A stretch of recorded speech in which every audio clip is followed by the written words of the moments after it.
C'est une acquisition majeure pour le département d'ophtalmologie du CHUM qui met en opération un tout nouvel appareil à la fine pointe de la technologie. Le Unity rehausse l'efficacité et la sécurité lors de chirurgie rétinienne.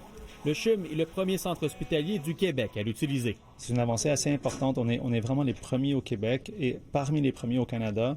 Il y en a qui l'ont utilisé aux États-Unis avant, mais ça ne fait pas très longtemps. Donc, on est vraiment à la fine pointe de la technologie. Ça va nous permettre d'être plus efficaces et ça va nous permettre de mieux traiter nos patients pour les pathologies rétiniennes et aussi pour la chirurgie de la cataracte. Nous avons accompagné le docteur Karim Amanji. Le chirurgien vitréo-rétinien a dû retirer une partie de la membrane qui se trouve au-dessus de la rétine de la patiente avant d'appliquer un gaz pour refermer l'ouverture. Avec la technologie qu'ils offrent, c'est une machine qu'on peut faire les chirurgies de cataracte et les chirurgies de rétine en même temps.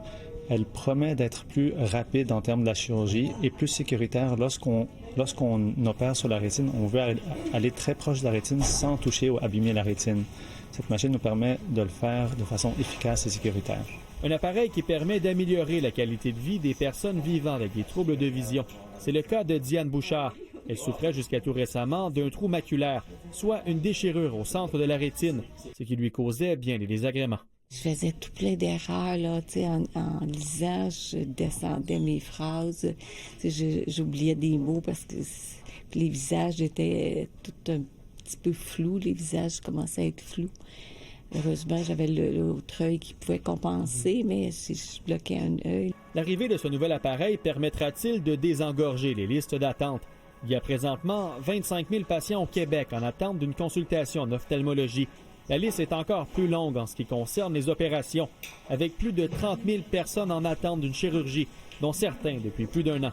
La limitation était toujours la grosseur des instruments. Donc, le plus que l'instrument était petit, le plus long que la chirurgie était. Mais avec cette technologie, on est capable d'avoir les plus petits instruments avec une efficacité excellente, comme on a vu dans la chirurgie à moins d'1 heure.